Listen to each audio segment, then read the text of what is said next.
औज़ुबिल्लाहिमिनश्शैतानिर्रजीम बिस्मिल्लाहिर्रहमानिर्रहीम। प्यारे बच्चों, अस्सलाम वालेकुम। आज हम पढ़ेंगे जाबिर बिन हयान जमात 8वीं पेज नंबर 48।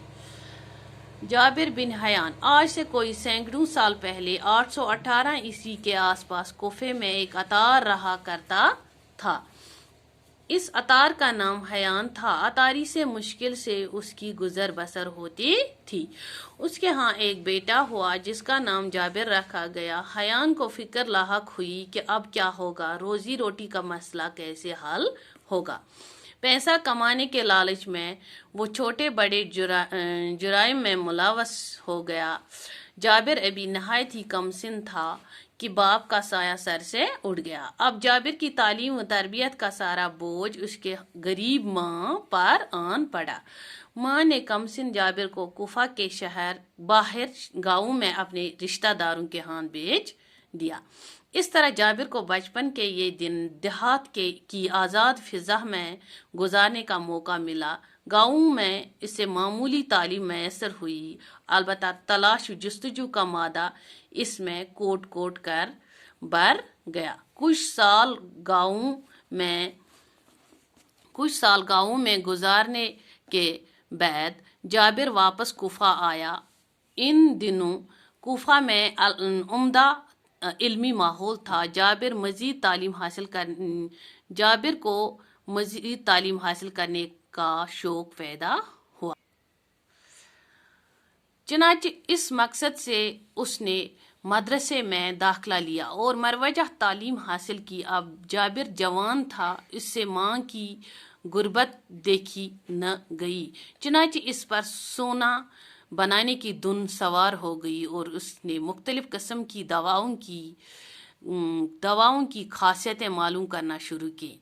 साथ ही किस्म किस्म की दातें लेकर इन्हें तरह तरह की जड़ी बूटियों के साथ एक खास किस्म की भट्टी में पिघलना शुरू किया। इसके घर में किस्म किस्म की जड़ी बूटियां, तरह तरह की दातें, अलग अलग शक्लों के बर्तन थे। वो हर वक्त कीमियागरी के नत नए तजुर्बे करता रहा। कीमियागरी के इन तजुर्बों के दौरान इसने बहुत सी चीजें ईजाद की जिनसे लोगों को काफी फायदा हुआ। इस तरह जाबिर की शहरत दूर दूर तक फैल गई। हारून रशीद, जो उस वक्त बगदाद का खलीफा था, ने जाबिर को बगदाद आने की दावत दी। जाबिर बगदाद गया तो इसकी बड़ी कदर हुई। खलीफा ने उसे इनाम व इकराम से नवाजा। जाबिर से पहले दुनिया इल्मी कीमिया यानी केमिस्ट्री में तजुर्बात की अहमियत से नावाकिफ थी। उसने कीमियाई तजुर्बात किए।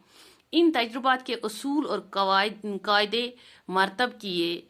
उसूल व कवायद अब भी इस्तेमाल होते हैं।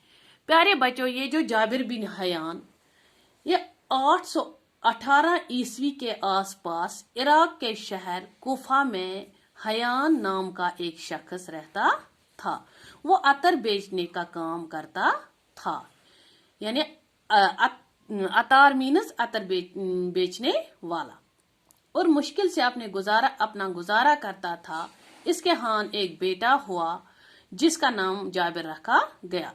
हयान को ये परेशानी लाहक हो गई कि अब घर के अखराजात कैसे पूरे होंगे। यानी अब बेटा भी हुआ तो अब घर के अखराजात कैसे पूरे होंगे।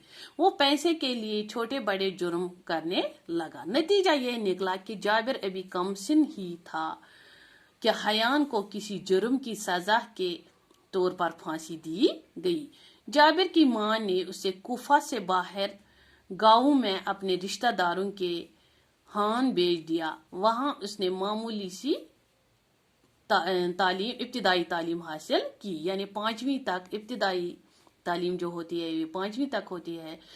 चंद बरस के बाद वो कुफा वापस आया और मदरसे में दाखिल हुआ और तालीम हासिल करने लगा। जब जाबिर जवान हुआ तो उससे माँ की मुफलिसी बर्दाश्त न हुई। यानी इसकी माँ बहुत गरीब हुई थी।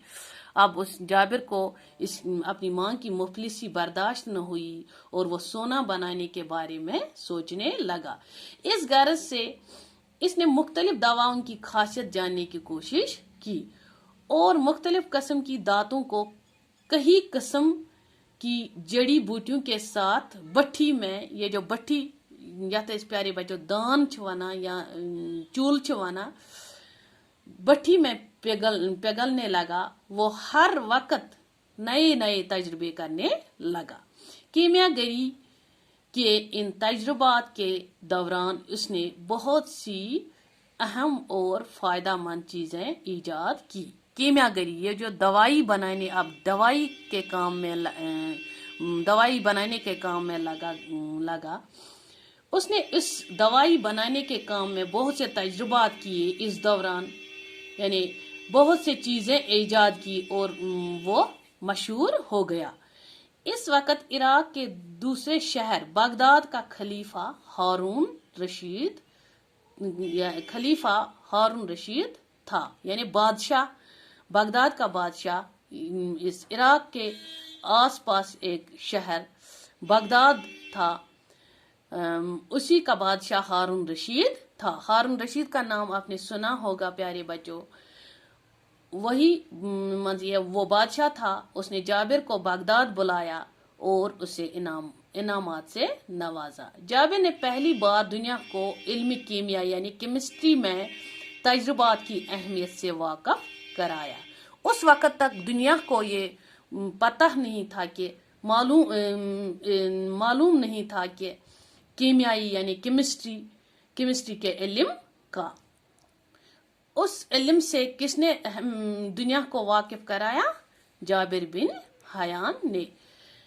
اس نے ان تجربات کے قاعدے اور اصول وضع کیے۔ ان کے واضح کردہ اصول و قواعد آج بھی استعمال ہوتے ہیں۔ باقی وسلم پیارے بچوں، آج کے لیے اتنا ہی۔